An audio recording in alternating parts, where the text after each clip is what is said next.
कुछ कहानियां युद्ध की आवाज से नहीं, एक मां की दुआओं से शुरू होती है।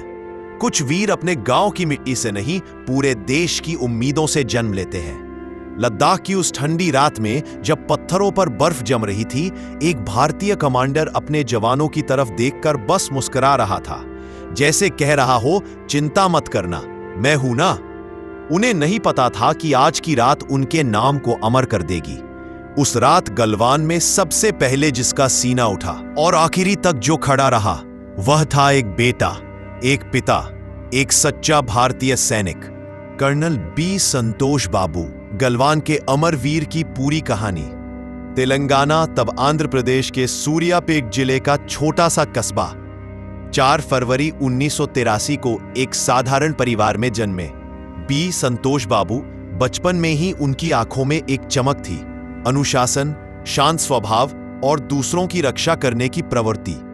स्कूल में हमेशा जिम्मेदार, एनसीसी में उत्कृष्ट और किशोर उम्र में ही उन्होंने तय कर लिया था, मैं देश के लिए पैदा हुआ हूं।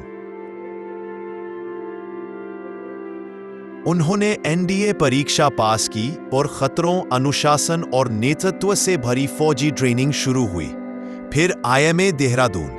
3 वर्षों की कठिन ट्रेनिंग के बाद उन्होंने भारतीय सेना की 16 बिहार रेजिमेंट ज्वाइन की।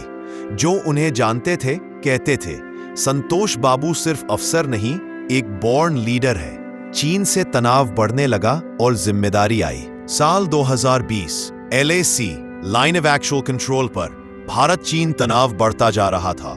गलवान घाटी, लद्दाख, जहां तापमान -20 सेल्सियस और उससे भी कम हो जाता है। भारतीय क्षेत्र में चीनी सैनिक अनुचित निर्माण कर रहे थे। सेना को जरूरत थी एक शांत, तेज, निर्णायक और साहसी कमांडर की, और जिम्मेदारी सौंपी गई कर्नल बी संतोष बाबू को 16 बिहार रेजिमेंट के कमांडिंग ऑफिसर CO के रूप में। 15-16 जून 2020 की रात, इतिहास की सबसे क्रूर लड़ाई। भारत चीन समझौते के मुताबिक हथियारों के बिना पेट्रोलिंग होती है। 15 जून की रात कर्नल संतोष बाबू अपनी टीम के साथ यह सुनिश्चित करने गए कि चीन अपनी पोस्ट पीछे हटा रहा है या नहीं। जब वे वहां पहुंचे तो देखा, चीनी सैनिकों ने समझौता तोड़कर फिर से निर्माण शुरू कर दिया है। कर्नल संतोष बाबू शांत स्वर में बोले, समझौता तोड़ना भारत स्वीकार नहीं करेगा, आप तुरंत अपनी पोस्ट खाली करें। चीन के सैनिकों ने पीछे हटने से मना कर दिया।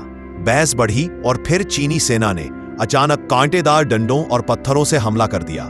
लेकिन उस रात एक सच्चाई सामने आई, भारतीय सैनिक हथियार के बिना भी युद्ध जीत सकते हैं। चीनी सैनिक बड़ी संख्या में थे, लेकिन कर्नल बाबू पीछे नहीं हटे। उन्होंने चट्टान जैसी आवाज में कहा, पीछे मत हटना, हम अपना इलाका किसी को नहीं देंगे। वो सबसे आगे बढ़े, दुश्मन के हथियारधारी सैनिकों को पीछे धकेला, कई को घाटी की तरफ धकेल दिया। उनके नेतृत्व से भारतीय जवानों का हौसला कई गुना बढ़ गया। उन्होंने भारी संख्या में दुश्मनों को हरा दिया। हर सैनिक कहता है, CO साहब आगे थे, इसलिए हम खुद को रोक ही नहीं पाए। लड़ाई कई घंटों तक चलती रही। बर्फ, अंधेरा, नदी का शोर और दोनों पक्षों के बीच मौत का संघर्ष। कर्नल बाबू गंभीर रूप से घायल हुए, पर अंत तक अपनी टीम को संभालते रहे। उनका आखिरी संदेश था, भारत जीत चुका है, जवानों का हौसला मजबूत रखना। उस रात 16 बिहार के जवानों ने दुश्मन की कई गुना बड़ी टुकड़ी को पीछे ढकेल दिया। दोनों ओर हताहत हुए, लेकिन चीन ने पहली बार महसूस किया, भारतीय सैनिक हथियारों से नहीं, हिम्मत से लड़ते हैं। देश का सर्वोच्च सम्मान वीर चक्र उनकी बहादुरी, नेतृत्व और अमर बलिदान के लिए भारत ने उन्हें दिया। वीर चक्र। मरणोपरांत उनकी पत्नी और 2 बच्चे आज भी गर्व से कहते हैं, वो किसी के लिए नहीं, पूरे देश के लिए लड़े थे। कर्नल संतोष बाबू को गलवान का शेर कहा जाता है। हथियारों के बिना दुश्मन का सामना किया, समझौता तोड़ने पर चीन को चुनौती दी, अग्रिम मोर्चे पर सबसे आगे रहे, अपने सैनिकों को बचाते हुए बलिदान दिया, दुनिया को दिखाया कि भारत झुकता नहीं। उनकी शहादत एक वाक्य में समाई है, सरहद पर जो सबसे आगे खड़ा था वही सबसे बड़ा था।